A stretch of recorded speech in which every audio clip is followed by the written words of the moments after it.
வணக்கம் தலைமையில் வந்து ராமர் சென்ற வழித்தடத்தின் தேடல் ஒரு 3 அத்தியாயங்கள் பற்றி ஏற்கனவே ஒரு வீடியோ அவர் சொன்னது போல விமானமே இல்லை.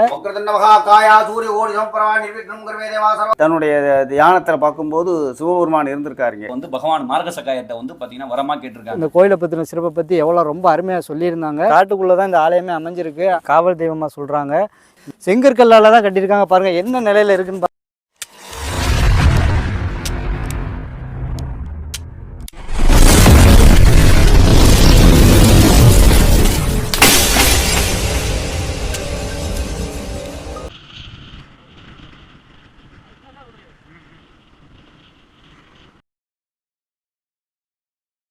வணக்கம் தலைமைகளே, நாம் இப்போ எங்கே இருக்கோம்னா தொண்டி டு ராமநாதபுரம் ஈசிஆர் ரோட்டில் உப்பூருக்கும் தொண்டிக்கும் நடுவில் இருக்கக்கூடிய சேந்தனந்தல் கிராமத்தில் நம்ம ஏற்கனவே ராமர் சென்ற வழித்தடத்தின் தேடல் அப்படின்ற தலைப்பில் வந்து 3 அத்தியாயங்கள் பார்த்துட்டோம்.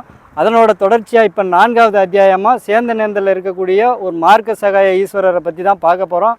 அந்த மார்க்க சகாய ஈஸ்வரர்னால் என்ன அர்த்தம், அந்த ஆலயத்தோட சிறப்பு என்ன அப்படின்றத வந்து நம்ம தொடர்ந்து பார்க்கலாம். ஊர் மக்கள்கிட்டே கேட்டு தெரிஞ்சுக்கலாம் வாங்க ஃப்ரெண்ட்ஸ். இப்போ நம்ம சேந்தனந்தல் ஊரை நெருக்கி ஊருக்குள்ளே வந்துட்டோம். இன்னொன்று நம்ம ராமர் சென்ற வழித்தடத்தின் தேடல் அப்படின்ற தலைப்பில் 3 அத்தியாயங்களோட வீடியோவோட லிங்க்கும் நம்ம டிஸ்கிரிப்ஷனில் லிங்க் கொடுத்துருக்கோம். அந்த வீடியோ ஃபுல்லாக பார்த்துட்டு வந்தீங்கன்னா தான் நம்ம என்ன காரணத்துக்காக இந்த வீடியோ எடுத்துக்கிட்டு இருக்கோம் அப்படின்ற டீட்டெயில் வந்து உங்களுக்கு தெரியும். அதனால் டிஸ்கிரிப்ஷனில் லிங்க் கொடுத்துருக்கோம். அந்த லிங்க்கை பார்த்துட்டு வாங்க தொடர்ந்து போகலாம். பார்த்தீங்கன்னா இப்போ நம்ம ஊருக்குள்ளே வந்துட்டோம். ஊருக்குள்ளே வந்தீங்கன்னா பார்த்தீங்கன்னா இப்போ ஒரே ஒரு கடை மட்டும்தான் இருக்குது. ஊரே ரொம்ப அமைதியாக இருக்குது. ஆள் நடமாட்டம் எதுவுமே இல்லை. இப்போ ஒரு கடை மட்டும்தான் இருக்குது. அந்த கடையில் போய்ட்டு அந்த கோயிலுக்கான வழியையும் கேட்டுட்டு அவங்கக்கிட்ட அந்த கோயிலை பற்றின விவரங்களையும் கேட்டுட்டு நம்ம தொடர்ந்து பயணிக்கலாம் வாங்க ஃப்ரெண்ட்ஸ். இப்போ நம்ம கடைக்கிட்ட வந்துட்டோம். அந்த கடைக்காரவங்கள்ட்டே அதுக்கான கோயிலுக்கான வழியை கேட்டு தெரிஞ்சுக்கலாம் வாங்க. வணக்கண்ணா, உங்கள் பேருண்ணே? என் பேர் காளீஸ்வரன். நான் தொண்டிலேருந்து வந்திருக்கோம். நம்ம ஒற்றன் யூடியூப் சேனல் வச்சு ரன் பண்ணிக்கிட்டு இருக்கோம். அதில் வந்து ராமர் சென்ற வழித்தடத்தின் தேடல் அப்படின்ற தலைப்பில் வந்து ராமாயண தொடர்புடைய ஆலயங்களை பற்றி நாங்கள் ஒன்று எடுத்து போட்டுட்ருக்கோம். ஆனால் பெரும்பாலும் நிறைய ஆலயங்கள் வந்து நம்ம பகுதியிலே இருக்குது. அது மக்களுக்கு வந்து நிறைய பேருக்கு தெரியறதில்ல. அந்த மாதிரி மறைஞ்ச அந்த வரலாறுலாம் எடுத்து மக்களுக்கு காட்டணும் அப்படின்ற நோக்கத்தில் வந்து நாங்கள் இந்த வீடியோ எடுத்துக்கிட்டு மக்களில் கொண்டு சேர்க்குறோம். இங்கே வந்து தேடிட்டு வந்துட்டு இருந்தப்போ நாங்கள் ஒரு 3 அத்தியாயங்கள் பற்றி ஏற்கனவே ஒரு வீடியோ போட்டிருக்கோம். போகும்போது இங்கே வந்து ராமாயணத்தோட தொடர்புடைய ஒரு ஆலயம் இருக்குன்னு சொன்னாங்க. அதை வந்து எடுக்கலான்னு வந்திருக்கோம். அந்த இதுக்கு எப்படி போகணும், அந்த ஆலயத்தோட சிறப்பு என்ன அப்படின்னு உங்களுக்கு தெரிஞ்ச தகவலை எங்களுக்கு கொடுங்க. சரிண்ணா, இப்போ கோயில் எங்கே இருக்குதுன்னா, இப்போது கொஞ்சம் தூரம் போகும்போது ரைட் எடுத்தால் உள்ளே இருக்குது. அது காட்டுக்குள்ளே தான் இருக்கும், வெளியில் யாருக்கும் அவ்வளோதான் தெரியாது. இப்போது அந்த கோயிலை பற்றி சொல்லணும்னா, இப்போ எனக்கு வயசு 33. இப்போ நம்ம அப்பாவுக்கு அவங்க சொல்லிட்டு போனதை வந்து எனக்கு தெரிஞ்சதை சொல்கிறேன். சரி சொல்லுங்கள். அதாவது மார்க்க சகாய ஈஸ்வரர் அந்த ஆலயத்துக்கு பேர். சரிண்ணா. அப்போ அந்த கோயிலுக்கு இந்த பேர் வர காரணம் என்னன்னு விசாரிக்கும்போது அவங்க சொல்கிறது வந்து, ராமர் வந்து இலங்கைக்கு சீதையை தேடி போகும்போது இந்த இடத்துல வரும்போது வழி தெரியாமல் திகச்சு நின்னதாகவும், அதுக்கு வந்து தன்னால் தோன்றி சிவபெருமானே வந்து நேரடியாக இது பண்ணி அவருக்கு வழி காட்டி கொடுத்ததா, இங்கே வெளியே போகணும்னு வழி காட்டி கொடுத்ததா சொல்கிறாங்க. அதனால மார்க்க சகாய ஈஸ்வரர், அதாவது வழி காமிச்சு அந்த வழி சொல்லி கொடுத்தது அப்படிங்கிற மாதிரி சொல்கிறாங்க. இப்போ இது வந்து ராமாயணத்தோட தொடர்புடைய கோயில். இது வந்து வெளியில் யாருக்கும் தெரிகிறதில்ல, காட்டுக்குள்ளே இருக்குது, வெளி தொடர்பு இல்லாமல். அது வேணும் எப்படின்னா, மேல் கோபுரமெல்லாம் இல்லை இந்த கோயிலில். என்ன காரணத்துக்காக அந்த கோபுரம் இல்லைன்னு சொல்லிட்டு உங்களுக்கு எதுவும் தகவல்? அது வந்து ஒன்று கோயில் பூர்த்தி அடையாமல் அப்படியே விட்டுட்டு போயிட்டாங்களா, இல்லை இந்த அமைப்பே எப்படியாங்கிறது சரியாக தெரியலை நமக்கு. இந்த கோயிலோட அமைப்பே இப்படித்தான் இருந்திருக்கு. அதாவது முன்னோர்கள் வெயில் வெட்ட வெளிச்சமாக வெயில் படுற மாதிரி அப்படியே ஓப்பன் பிளேஸில் இருக்கிறாரு. சரிண்ணா. அது வந்து மற்ற சிவாலயங்கள்லாம் விநாயகர் அப்படி தனித்தனியாக இருப்பாங்க. இவங்க எப்படின்னா ஒரே கருவறைக்குள்ள எல்லாரும் ஒன்றா இருக்கிறாங்க. இப்போ சனீஸ்வரர், பைரவர், அந்த மாதிரி எல்லாரும் ஒரே இதுக்குள்ளே இருக்கிறாங்க, ஒரே கருவறைக்குள்ளே இருக்கிறாங்க. இந்த ஆலயங்களுக்கு வந்து இப்போ எதுவும் பூஜைகள் எதுவும் வழக்கமாக நடந்துக்கிட்டு இருக்கா இல்லை? இது எனக்கு தெரிஞ்சதுலேருந்து பக்கத்து கிராமம் உப்பூரில் இருந்து ஒரு ஐயர் வந்து ரெகுலராக டெய்லி வந்து பூஜை பண்ணிக்கிட்டு இருக்கிறாரு. இது அப்போலேருந்து டெய்லி நடந்துக்கிட்டு இருக்கு. அதாவது அந்த ஒரு ஆள் மட்டும் அந்த ஆலயத்தை வந்து பராமரிச்சுக்கிட்டு இருக்காங்க?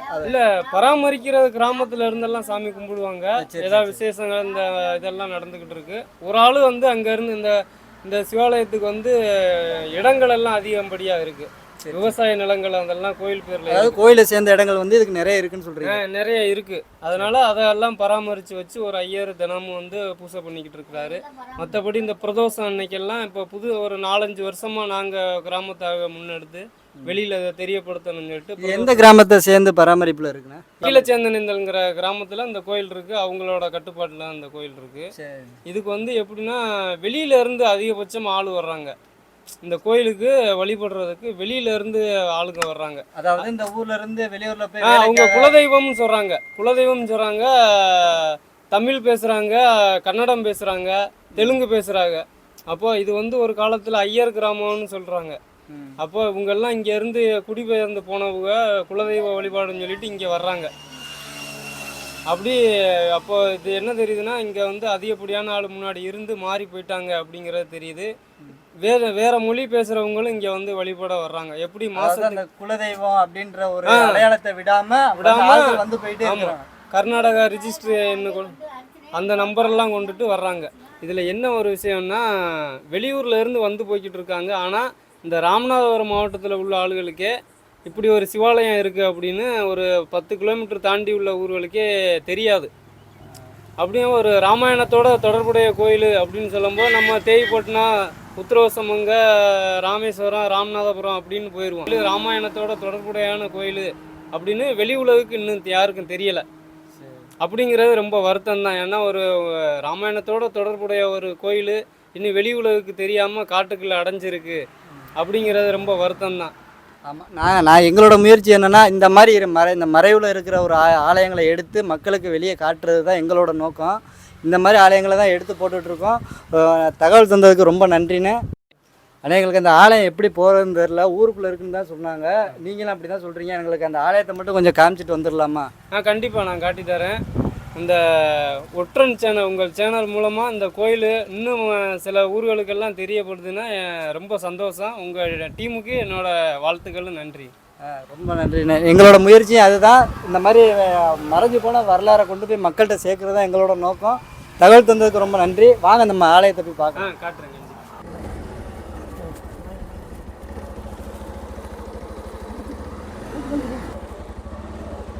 ஃப்ரெண்ட்ஸ் பாருங்கள், ஒரு மயில் அழகாக போய்கிட்டு இருக்கு.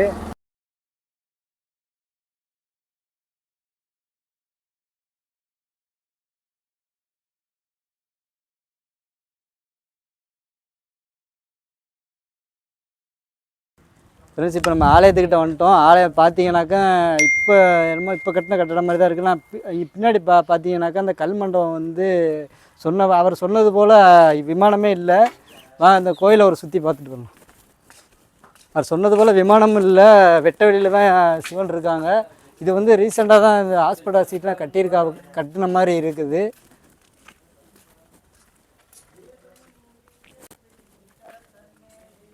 பாருங்களேன், விமானமே இல்லாமல் எப்படி ஒரு ஓப்பன் வெட்ட வெளியில் சிவன் இருக்காங்கன்னு பாருங்கள்.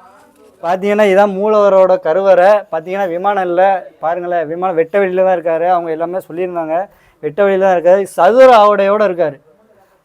ரவுண்ட் ஆவுடை கிடையாது, இது சதுர ஆவுடையோடு இருக்கார். பார்த்தீங்கன்னா இந்த பரிவார தெய்வம் சொல்கிற அந்த நாகபந்து 2 நாகபந்து நடுவால் வந்து ராகு கேது நடுவால் வந்து பிள்ளையார் இருக்காங்க. கன்னி விநாயகர் பார்த்தீங்கன்னாக்கா இது பழைய காலத்து இது. ஆனால் கோயிலோட அமைப்பை பார்த்தீங்கன்னாக்கா ஒரு பெரிய ஆலயமாக தான் இருந்திருக்குது. காலப்போக்கில் அதை அழிஞ்சிட்டு இது மட்டும்தான் மேல் மிச்சமாக இருந்திருக்கு. பூமிக்குள்ளே பரிவார தெய்வங்கள் எல்லாமே இருக்கணும், அதுக்கான முயற்சியை வந்து மக்கள் எடுத்து அந்த மக்களும் அந்த இதை பார்த்துக்கிட்டு இருக்கக்கூடிய சிவபக்தர்களும் தொண்டர்களும் அதுக்கான முயற்சியை எடுக்கணும். இந்த ஆலயத்துக்கு எல்லா மக்களும் வந்து தரிசனம் கட்டாயம் பண்ணணும். இதுக்கான முயற்சியை எடுத்து இந்த கோயிலை முழுமையடை வைக்கணும்.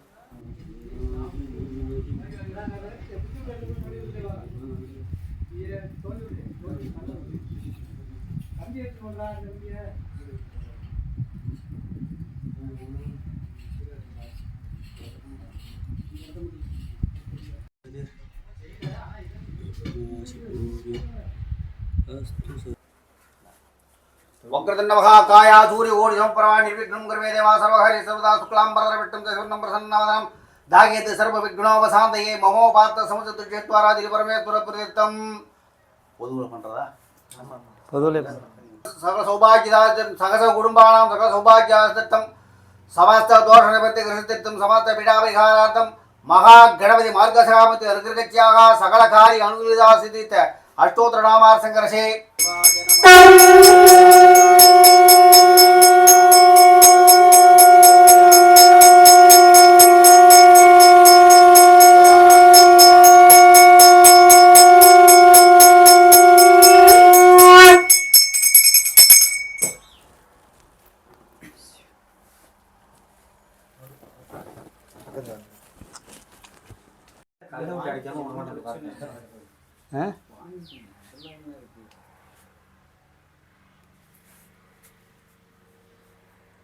மார்கசா புத்தி பிரசாதேனா குடும்பஸ்ய சகல சௌபாய சகல காரி அனுகூலிதா சித்திவாடு வளர்ச்சிரஸ்து பதியும் திருச்சிற்றம்பலம். முக்தி நெறி அறியாத மூர்க்கலோடு முயல்வேனை பக்தி நெறி அறிவித்து பலவினைகள் பாரும் வண்ணம் சித்தமலம் அறிவித்து சிவமாக்கி எனையாண்ட அத்தன் எனக்கு அருளியவாறு யார் பெறுவார் அச்சோவே. அத்தன் எனக்கு அருளியவாறு யார் பெறுவார் அச்சோவே. நெறியெல்லாம் நெறிதன்னை நெறியாக நினைவேனை சிறு நெறிகள் சேராமே திருவருளே சேரும் வண்ணம் குறியொன்றும் இல்லாத கூத்தன் கூத்த எனக்கு அறியும் வண்ணம் அருளியவாறு யார் பெறுவார் அச்சோவே. அறியும் வண்ணம் அருளியவாறு யார் பெறுவார் அச்சோவே. பொய்யெல்லாம் மெய்யன்று புனமுடையார் போகத்தே மையலுற கடவேனை மாலாமே காத்தருளி தையலிடம் கொண்டபிரான் தன் கடலே சேரும் வண்ணம் ஐயன் எனக்கு அருளியவாறு யார் பெறுவார் அச்சோவே. ஐயன் எனக்கு அருளியவாறு யார் பெறுவார் அச்சோவே. திருச்சிற்றம்பலம்.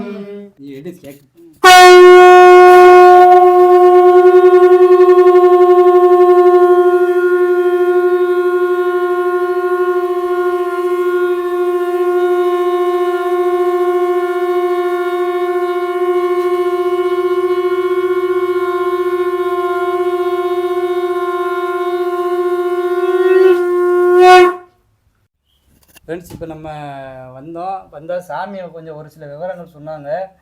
எதுக்காக இந்த விமானம் இல்லாமல் வெட்ட வெளியில் இந்த சிவன் இருக்கார் அப்படின்னு சொல்லிட்டு நம்ம கடைக்காரங்கன்னு சொன்னாங்க. அந்த விவரங்களை வந்து சாமிக்கிட்டே கேட்டு தெரிஞ்சுக்கலாம். முழு விவரங்களை வாங்க தொடர்ந்து வீடியோக்குள்ளே போகலாம். சாமி, இப்போ என்ன நம்ம இந்த மார்க்க சகா ஈஸ்வரன் கேட்டுட்டு நம்ம ஊர்க்காரங்கள்ட்டலாம் கேட்டுட்டு விவரங்களை கேட்டுட்டு வந்தோம். சரி, அது வந்து ஆலயம் பார்த்தா ரொம்ப சின்ன ஆலயமாக தான் இருக்குது. ஆனால் அது மட்டும் பழைய காலத்து இதாக இருக்குது. ஆனால் வெட்ட வெளியில் இருக்காது. எந்த ஒரு சிவாலயமே வெட்ட வெளியில் இருக்காது. ஒரு அந்த மூலவருக்கான ஒரு விமானம் இருக்கும். அந்த விமானமே இல்லாமல் இருக்குது. இந்த ஆலயத்தோட சிறப்பு என்ன சொல்லுங்கள். சொல்கிறேன். திருச்சிற்றம்பலம். தன்னாடுடைய சிவனே போற்றி, நாட்டப்புக்கும் நிறைவா போற்றி, காவா கனகத்திரளே போற்றி, கைலை மலையானே போற்றி போற்றி. வான்முகில் வளாது வைகமலை வளம் சுரக்க மன்னன் கோன்முறை அரசு செய்க குறைவில்லாத உயிர்கள் வாழ்க நற்றம வெல்மங்க வேல்மை நூல் சைவ நீதி விளங்குக உலகமெல்லாம். நம பார்வதி பதையரகர மகாதேவா. இவ்வாலயத்தை முனிசாமி என்பவர் நிர்வகித்து வருகிறார். கீழச்சந்தனத்தில் இருக்கிறவர். சரி சாமி. நான் ஒரு 1980லேருந்து இந்த சுவாமிக்கு பூஜை பண்ணிட்டு இருக்கேன். 44 வருடமா. உங்கள் பேர் சாமி? என் பேர் மாதவன். சரி சார். ஆமாம். நீங்கள் இதே ஊர் தான்? நான் வந்து பக்கத்தில் உள்ள உப்பூர். அங்கே இருந்தால் 40 வருஷமாக நீங்கள் ஒரு ஆள் தான் இந்த 44 வருஷமாக பூஜை பண்ணிட்டு இருக்கேன். 44 தான். நான் தான் ஒரு கால பூஜை வந்து டெய்லி வந்து பூஜை பண்ணிட்டு போவேன். காலம்பரவோ சாயந்தரம் எனக்கு இது ஒன்று கிடைக்குமோ வேலை இருந்தால் சாயந்தரம் வந்து வந்துடுவேன். ஒரு நேரம் வர்றது வந்து 2 நேரத்தில் ஒரு நேரத்தில் வந்துட்டு போயிடுவேன். சரிங்க சாமி. ராமர் பூஜை பண்ண சிவலிங்கம் இது. சரிங்க சார். இவருக்கு வந்து பேர் வந்து ஸ்ரீ மார்கசகாயீஸ்வரர்னு பேர். சரிங்க சாமி. ஆமாம். பக்கத்தில் கன்னிவிநாயகர் இருக்கார், வாசலில் நந்தி தேவர் இருக்கார். பெரும்பாலும் இந்த சிவாலயங்களில் வந்து அதுக்குன்னு தனியாக தான் சன்னதி இருக்கும். இங்கே என்னடன்னா சன்னதி தான் ஒரே நேர்த்தியாக. அது அப்படியே இது கண்ணில் தென்பட்டதை வச்சு அப்படியே வச்சு பிரதிஷ்டை பண்ணிட்டா. சரிங்க. வேற எதையுமே பார்க்கல. வேற அம்பாள் இருப்பா. அம்பாள் இல்லாமல் சுவாமி மட்டும் இருக்க மாட்டார். அம்பாள் இருப்பா. அதை எடுக்க முயற்சி பண்ணலை, யாரும் அதை எடுக்க நினைக்கல. அப்படியே வச்சு பிரதிஷ்டை பண்ணி நீங்கள் தான் பராமரிச்சுட்டு வரீங்க. ஆலயத்தை பராமரிச்சுருக்குறோம். சரிங்க சார். இந்த ஆலயத்தோட தலைவரலாறு, ஆலயத்தோட தரவரலாறு இவ்வழியே இலங்கைக்கு போகிறதுக்கு முன்னால் இங்கே வந்து தன்னுடைய தியானத்தில் பார்க்கும்போது சிவபெருமான் இருந்திருக்காருங்க. அவர் தியானத்தில் இருந்து சிவபெருமானை வழி தெரியாமல் நிற்கும்போது சிவன் தெரிஞ்சிருக்கார். உடனே இடத்துல சிவனை தெரிஞ்சிருக்கார். உடனே வந்து இந்த இடத்துல பூஜை பண்ணியிருக்கார். பூஜை பண்ணிட்டு தான் என்னென்னு கேட்டிருக்கார், இலங்கைக்கு எப்படி நான் போகிறது அப்படின்னு. அதுக்கப்புறம் தான் அவர் தற்சவமாக காட்சி கொடுத்து இந்த வழியாக போகணும் அப்படின்னு சொல்லி ராமருக்கு வழிகாட்டியிருக்கார். அதான் வழிகாட்டினதுனால தான் மார்க்கம்னா வழி,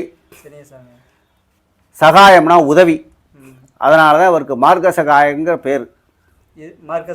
மார்கசகாயீஸ்வரர்னு பேர் வழிகாட்டினதுனால. அதனால் மார்கசகாயர்னு பேர் இவருக்கு. ஃப்ரெண்ட்ஸ், இப்போ வந்து இந்த ஆலயத்தோட தல வரலாறை பற்றி நம்ம கேட்டு தெரிஞ்சிருக்கணும். ஏன் விமானம் இல்லை அப்படின்னு சொல்லிட்டு இங்கே டெய்லி இந்த ஆலயத்துக்கு வந்து தரிசிக்கக்கூடிய ஒரு சிவபக்தர் ஒருத்தவங்க வந்திருக்கிறாங்க. அவங்கக்கிட்ட அந்த காரணத்தை கேட்டு தெரிஞ்சுக்கலாம். வாங்க. சாமி வணக்கம். திருச்சிற்றம்பலம். உங்கள் பேர் சாமி? என் பேர் வெங்கடேஷ். சரி சார். நான் இந்த கோயிலுக்கு வந்து பார்த்தீங்கன்னா 13 வருஷமாக வந்துகிட்டு இருக்கேன். சரி. சிவதரிசனம் பிரதோஷம் கண்டிப்பாக நான் இதில் கலந்துக்குவேன். இதில் இந்த கோயிலோட சிறப்பு வந்து எனக்கு நல்லா தெரியும். இந்த கோயிலில் ஏன் விமானம் இல்லை அப்படின்னு கேட்டிங்கன்னா, இந்த கோயிலில் வந்து பார்த்தீங்கன்னா இவர் இப்போ ராமர் இதோடைய வரலாறு எப்படி அப்படின்னா, இது மார்கசகாய ஈஸ்வரர். அந்த ராமருக்கு வந்து பார்த்தீங்கன்னா தன்னை சீதாவை இழந்து தவிக்கும் போது வழி காமிச்சாரு. அதனால தான் மார்கசகாய ஈஸ்வரன் அப்படிங்கிற பேர் வந்துச்சு. இவருக்கு வந்து மார்க்கம்னா வழி, சகாயம்னா உதவி. இந்த அவருக்கு உதவி காமிச்சதுனால மார்கசகாயர் பேருங்கிறத வந்துச்சு. இதில் ஏன் வந்து இதில் வந்து என்ன சிறப்பு அப்படின்னு கேட்டிங்கன்னா, இதில் வந்து பார்த்திங்கன்னா விமானம் கிடையாது. இந்த விமானம் எதுக்கு அப்படின்னு கேட்டிங்கன்னா, இவர் வந்து பார்த்திங்கன்னா சூரிய பகவானும் வருண பகவானும் அவங்க 2 பேருமே வந்து இந்த மார்கசகாயர்கிட்ட வந்து கோரிக்கை வைக்கிறாங்க. சூரிய பகவான் வந்து தன்னுடைய ஒளிக்கதிர் வந்து உங்களுடைய பாதத்தில் வந்து நான் என்னுடைய சூரிய உதயமாகும் போது என்னுடைய ஒளிக்கதிர் உங்கள் பாதத்தில் விழுகணுங்கிற வரம் கேட்குறாரு. அதனால அவர் சூரிய பகவானுக்கு அந்த வரம் கொடுக்குறாரு. வருண பகவான் என்ன சொல்கிறாரு அப்படின்னா, நான் வந்து மழை பெய்யும் போது உங்களுக்கு வந்து நான் என்னுடைய தண்ணீர்னாலே உங்களுக்கு வந்து அபிஷேகம் பண்ணணும் அதனால அப்படின்னு எனக்கு அதனால வரம் கேட்குறாரு. அதனால தான் அசரீரியா தோன்றி சிவபெருமான் எனக்கு இந்த விமானம் வந்து எனக்கு வந்து வைக்க வேணாங்கிற மாதிரி கனவுல வந்து சொல்கிறாரு. அதனால அந்த விமானம் வந்து இங்கே எழுப்பலை. ரொம்ப நன்றி சாமி. ஆனால் கோயில் பார்த்தா ரொம்ப சின்னதாக இருக்குது. ஆனால் சுற்றி பார்த்துருந்தோம். பார்த்தா அந்த பழைய காலத்து கல்லெல்லாம் பிதஞ்சாப்பில் இருந்தப்போ ஆரம்பத்தில் ஒரு பெரிய ஒரு கோயிலாக இருந்தது. இப்போ வந்து இது மட்டும்தான் மிச்சமாக இருக்குது. அந்த மன்னராட்சி காலத்துலேருந்து நமக்கு தெரிஞ்சது வந்து மன்னராட்சி காலத்துலேருந்து இந்த கோயில் சுயம்புலிங்கம் தான். அது வந்து மார்கசகாயீஸ்வரர் வந்து சுயம்புலிங்கம் தான். இதில் வந்து அம்பாளும் இருக்கிறதா சொல்கிறாங்க. நிறைய சொல்கிறாங்க. அதை கண்டுபிடிக்கிறதுக்கு முயற்சி பண்ணணும். அது இன்னும் முயற்சி பண்ணாமல் இருக்காங்க. அம்பாள் இருக்கிறதா கண்டிப்பாக இருப்பா. அம்பாள் இல்லாமல் இருக்க மாட்டா. சிவன் இல்லையே சக்தி இல்லை. அதனால் கண்டிப்பாக அம்பாள் இருப்பா. அதை வந்து கண்டுபிடிக்கிறதுக்கு இந்த ஊர் மக்கள் இல்லை வந்து உங்களை மாதிரி சிவ தொண்டர்களை வந்து உதவி பண்ணி தான் அதை வந்து தேடணும். நம்ம ஃப்ரெண்ட்ஸ் பார்த்தீங்கன்னா அவங்க என்ன சொல்கிறாங்கன்னா, இது வந்து சின்ன ஆலயம் கிடையாது, ஒரு பெரிய தலமாக தான் இருக்கணும். இதனோட சிறப்பு வந்து பெருசாக இருக்குது. ஆனால் இதுக்கான தேடல், இந்த கோயிலை பற்றின முழு விவரங்களையும் இந்த ஊர் மக்களும் இதை பார்த்துக்கிட்டு இருக்க சிவ தொண்டர்களும் இந்த அம்பாள் மற்றபடி இந்த கோயிலோட முழு விவரங்களையும் சேகரிக்க உதவி செய்யணும் அப்படின்ற மாதிரி ஒரு கோரிக்கை வைக்கிறாங்க. இதில் இன்னொரு சிறப்பு என்னன்னு கேட்டிங்கன்னா, இந்த கோயிலில் வந்து பார்த்திங்கன்னா, இந்த கோயிலில் நம்ம வந்து மனக்குழப்பமாக இருக்கிறவங்க, வாழ்க்கையே வெறுத்து போய் எல்லாமே இழந்துட்டு இருக்கிறவங்க, அதாவது வழியே இல்லாம இழந்துட்டு இருக்கிறவங்க இவங்கலாம் வந்து அந்த இங்க வந்து இந்த கடவுள்கிட்ட வந்து பிரார்த்தனை பண்ணாங்க அப்படின்னா சக்தி வாய்ந்த மார்கசகாயர். இந்த கோயில் வந்து பாத்தீங்கன்னா 1008 திவ்ய லிங்கங்கள்ல இந்த மார்கசகாயர் ஒருத்தர் முக்கியமான ஒருத்தர் மகா புராணத்துல வந்து இடம்பெற்றிருக்கக்கூடிய ஒரு மார்கசகாய ஈஸ்வரர். பிரார்த்தனை பண்ணோம் அப்படின்னா எல்லாமே நிவர்த்தி ஆகும். திருச்சிற்றம்பலம். ஃப்ரெண்ட்ஸ், பார்த்தீங்கன்னாக்க வாழ்க்கையில் வந்து எந்த ஒரு பிரச்சனைக்குமே தீர்வு இருக்குது. அந்த எல்லாம் வாழ்க்கையை வெறுத்துட்டு எனக்கு இந்த பிரச்சனைக்கு தீர்வே இல்லை அப்படின்னு நினைக்கிற ஒவ்வொருத்தவங்களும் இந்த ஆலயத்துக்கு வாங்க. வந்து மனசார அந்த மார்கசகாய ஈஸ்வரரை வந்து மனசார நினச்சி தியானம் பண்ணுங்கள். கட்டாயம் எந்த ஒரு பிரச்சனைக்குமே வழி இல்லாமல் இருக்கும். தவறான முடிவு எடுக்கிற எல்லாருக்குமே இது வந்து எல்லாத்துக்குமே ஒரு தீர்வு இருக்கும். கட்டாயம் மனசார வேண்டி விரும்பி அவங்கக்கிட்ட கேளுங்க. அவங்க அதுக்கான வழியை வந்து கட்டாயம் தருவார். எல்லாரோட அருளும் கட்டாயம் இந்த ஈசனோட அருள் வந்து எல்லாருக்குமே கிடைக்கணும். கட்டாயம் எல்லோரும் டைம் கிடைக்கும்போது ஒரு நாளைக்கு வந்து தரிசனம் பண்ணுங்க. திருச்சிற்றம்பலம். இதில் வந்து சிறப்பு என்னன்னு கேட்டிங்கன்னா, இந்த கோயிலில் வந்து மார்கசகாய ஈஸ்வரர். இதில் வந்து பார்த்திங்கன்னா இப்போ காசிக்கு போகிறோம். நம்ம எல்லாருமே காசி வந்து எதுக்கு போகிறோம்? நம்ம வந்து பார்த்திங்கன்னா புண்ணிய பலன், வாழ்க்கையில் புண்ணிய பலன் எடுக்கும். புண்ணிய பலத்தை வந்து புண்ணிய பலனை வந்து சேர்க்கணும், நம்ம சேர்த்துக்கணும் அப்படிங்கிறதுக்காக காசிக்கு போகிறோம், தர்ப்பணம் கொடுக்குறோம், வரோம். அந்த காசிக்கு போயிட்டு என்ன சொல்லுவாங்க முன்னோர்கள்லாம் என்ன சொல்லுவாங்க? ராமேஸ்வரம் போனால் தான் ராமேஸ்வரம் போகணும், காசிக்கு போனால் தான் ராமேஸ்வரம், அப்போ தான் பலன் அளிக்கும். அந்த இன்னொரு விஷயம் என்னென்னா, இப்போ இந்த மார்கசகாய ஈஸ்வரர் கோயிலில் வந்து பார்த்திங்கன்னா பக்கத்தில் பாலடைஞ்ச மண்டபம் இருக்குது. அதை வந்து பார்த்திங்கன்னா இன்னும் கொஞ்சம் நம்ம தூய்மைப்படுத்தணும் அப்படின்னா அது கொஞ்சம் நல்லா இருக்குன்னு நான் வந்து கொஞ்சம் நல்லா இருக்குன்னு நினைக்கிறேன். அந்த மண்டபம் வந்து என்ன பயன்பாட்டுக்காக கட்டின மண்டபம்? அந்த இந்த நிலையில் இருக்குது. இதை வந்து யாருமே கண்டுக்கிறாமல் இருக்கிறாங்கன்னு சொல்கிறீங்க. அந்த காலத்தில் வந்து பார்த்திங்கன்னா இந்த சிவன் கோயிலுக்கு வந்து தரிசனம் பண்ணுறவங்க பக்தர்களுக்கு வந்து அதில் வந்து ஒரு சத்திரமாக இருந்திருக்கு. தங்கும் விடுதி மாதிரி. தங்கும் விடுதி கேள்விப்பட்டிருக்காங்க. ராமேஸ்வரத்துக்கு ஆமாம் பாத யாத்திரை வரவங்களுக்கு வந்து அது தங்கி வந்து மார்கசகாய ஈஸ்வரர். அப்போலாம் வந்து பார்த்தீங்கன்னா மறக்காமல் வந்து அவங்களுக்கு தெரிஞ்சிருக்கு, அந்த காலத்து ஆளுகளுக்கு தெரிஞ்சிருக்கு. இந்த மார்கசகாயரை வணங்கிட்டு தான் நம்ம வந்து முதல்ல இந்த காசிக்கு போய் இந்த மார்கசகாயத்துலேருந்து தான் நம்ம வந்து ராமேஸ்வரத்தில் போய் அந்த ராமநாத சுவாமி தரிசிக்கணும்னு தெரிஞ்சிருக்கு. அப்போ வந்து தரிசனம் பண்ணும்போது இந்த மண்டபத்தில் வந்து அவங்க தங்கியிருக்காங்க. தங்கிட்டு அந்த மார்கசகாய ஈஸ்வரரை அதை வணங்கிட்டு இங்கேருந்து வந்து அதோட முழு பலனை பெற்று போயிட்டு இருந்திருக்காங்க. அதனால் இந்த இது வந்து தங்கும் விடுதியாக தான் இருந்திருக்கு. அதை வந்து சுத்தம் பண்ணோம் அப்படின்னா நம்ம வந்து புராண காலத்தில் இருந்த கட்டடத்தை வந்து இப்போ சுத்தம் பண்ணோம் அப்படின்னா நமக்கு வந்து ஒரு நல்ல ஒரு நினைவிடமாக இருக்கும். நல்ல வந்து நமக்கு வந்து ஒரு ஞாபகத்தமாக இருக்கும். அது ஊர்க்காரவங்களாம் எல்லாமே முயற்சி எடுத்து அவங்களே பண்ணியிருக்கலாமே. யாரும் முன் வந்து எதுவும் முயற்சி பண்ணலையா? இல்லை அதுக்கான முயற்சி எதுவும் எடுக்கலையா? இது கொஞ்சம் கொஞ்சமாக இப்போ வந்து பார்த்திங்கன்னா இது கொஞ்சம் கொஞ்சமாக இந்த கோயில் வந்து டெவலப் ஆகிட்டு வருது. இப்போ தான் தெரிய வருது எல்லாத்துக்கும். கண்டிப்பாக அதை வந்து முயற்சி எடுத்துக்கிட்டு இருக்கோம். ஒன்றா வந்து பார்த்திங்கன்னா இதை வந்து க்ளீன் பண்ணணும், சுத்தம் பண்ணணும், எல்லாம் முயற்சி எடுத்துக்கிட்டு இருக்கோம். கூடிய சீக்கிரத்தில் அதை வந்து க்ளீன் பண்ணுவோம். சரி, கட்டாயம் இது இந்த கோயிலோட வந்து முழுமையடையணும். இது இன்னும் இதை டெவலப் பண்ணி பெருசாக கட்டணும். மக்கள் நிறைய பேர் வந்து போகணும். ஏன்னா இது ஒரு பெரிய தலம். 1008 திவ்ய லிங்கங்களை ஒரு லிங்கம்னு சொல்கிறீங்க. இது பெரிய விஷயம். இந்த கோயில் வந்து உண்மையிலே மக்கள் எல்லாருக்கும் தெரியப்படுத்தணும். கண்டிப்பாக மக்கள் வந்து எல்லாருமே வந்து பார்த்திங்கன்னா காசிக்கு போயிட்டு ராமேஸ்வரம் வணங்கும் போது கண்டிப்பாக மார்கசகாயரை கண்டிப்பாக வணங்குங்க. அவருடைய பலனை அப்போ தான் உங்களுக்கு வந்து அதற்கான பலன் கண்டிப்பாக வந்து கிடைக்கும். அது காசிக்கு நீங்கள் வந்து அப்படி இல்லைனாலும் வந்து பார்த்திங்கன்னா ஏதாவது வந்து நான் சொன்ன மாதிரி இதுக்கு முன்னாடி சொல்லியிருப்பேன், மனக்குழப்பங்கள் இருந்து அந்த வாழ்க்கையை வந்து பார்த்திங்கன்னா எல்லாத்தையும் இழந்து தக்கக்கூடியவங்க இங்கே வந்து நீங்கள் வந்து மார்கசகாய ஈஸ்வரர் வணங்குனீங்க அப்படின்னா நீங்கள் கண்டிப்பாக வந்து வாழ்க்கையில் வந்து ஒரு நல்ல விஷயம் நடக்கும். கண்டிப்பாக அதுக்கான உண்மை.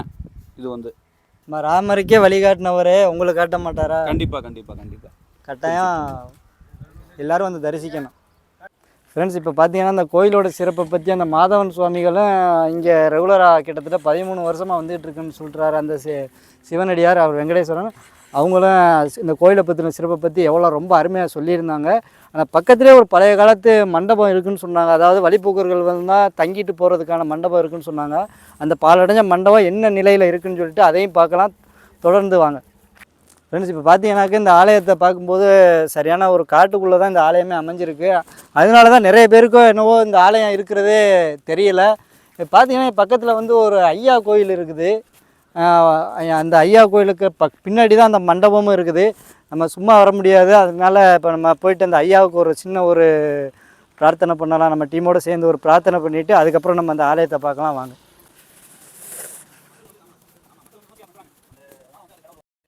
ஃப்ரெண்ட்ஸ் பார்த்தீங்கன்னா இது வந்து இந்த எல்லையோட காவல் தெய்வமாக சொல்கிறாங்க. இந்த ஐயாவுக்கு நம்மளால் முடிஞ்ச ஒரு சின்ன ஒரு பிரார்த்தனை பண்ணிவிட்டு அதுக்கப்புறம் நம்ம அந்த பின்னாடி இருக்கிற அந்த பழைய காலத்து மண்டபத்தை பார்க்கலாம் வாங்க. திரியம்பகாய திரிபுராந்தகாய திரிகாக்னி காலாய காலாக்னி ருத்ராய நீலகண்டாய மிருத்யுஞ்சய சர்வேஸ்வராய சதாசிவாய ஸ்ரீமன் மகாதேவாய நமஹ.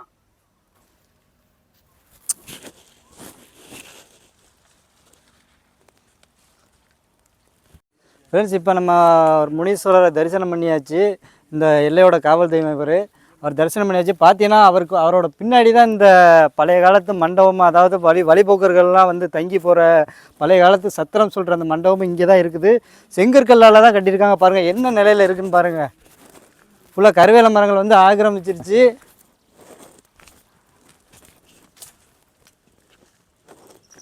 ரொம்ப ஒரு மோசமான நிலைங்க. யாருமே வர முடியாத ஒரு நிலை. என்ன இதில் இடிஞ்சு கிடக்குதுன்னு பாருங்கள்.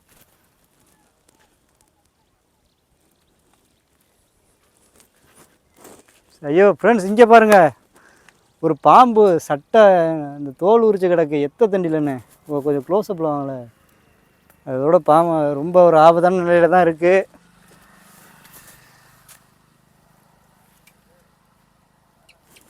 பார்த்தீங்கன்னா சுத்தமாக கவுந்துருச்சு. இந்த இது ஆர்ச் வடிவத்தில் ஆர்ச் ஷேப்பில், அந்த ரவுண்ட் ஷேப்பில் அந்த ஆர்ச்சு செங்கல் கல்லால், இந்த பழைய காலத்து செங்கல், இந்த சப்பட்டை செங்கல் சொல்கிற அந்த சின்ன செங்கலால் கட்டியிருக்காங்க. இந்த எவ்வளோ பெரிய ஆர்ச்சுன்னு இது அந்த அந்த பாருங்களேன், இந்த காம்பவுண்ட் எங்கே எதுலேருந்து ஆரம்பிக்குதுன்னு. இங்கே வாங்கலை, அந்த இதையும் எடுத்துருப்போம் பாருங்கள். ஒரு எப்படி ஒரு ஏற்கனவே பார்த்துருந்தோம், நம்ம ராமர் பாதை வீடியோலையும் பார்த்துருந்தோம் ஏற்கனவே. அந்த அந்த மண்டபம் என்ன நிலையில் இருந்துச்சு, கல் மண்டபம்னு. இது செங்கற்கல்லால் கட்டின மண்டபம். இது என்ன நிலையில் இருக்குதுன்னு பாருங்கள். இப்போ ஒரு காலத்தில் அந்த காலத்திலே என்ன ஒரு இந்த இன்ஜினியரிங் மைண்டுன்னு பாருங்கள். எவ்வளோ சூப்பராக அழகாக கட்டியிருக்காங்க. இதை பராமரிக்காமல் ஒரு நிலையில் ஒரு கேட்பாடற்ற நிலையில் இப்போ இருக்குது.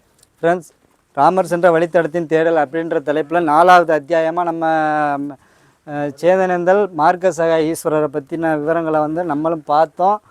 அந்த ரொம்ப அருமையாக சொல்லியிருந்தாங்க அந்த மாதவன் சுவாமிகளும், அப்புறம் அந்த சிவனடியார், அப்புறம் அந்த அந்த கடைக்காரர். அவர் தான் நம்மளுக்கு நிறைய விஷயங்களுக்கு சப்போர்ட் பண்ணி கொடுத்துருந்தாரு. ரொம்ப அருமையாக சொல்லியிருந்தாங்க. அடுத்த அத்தியாயத்தில் விரைவில் சந்திக்கிறோம். நன்றி தலைமைகளே.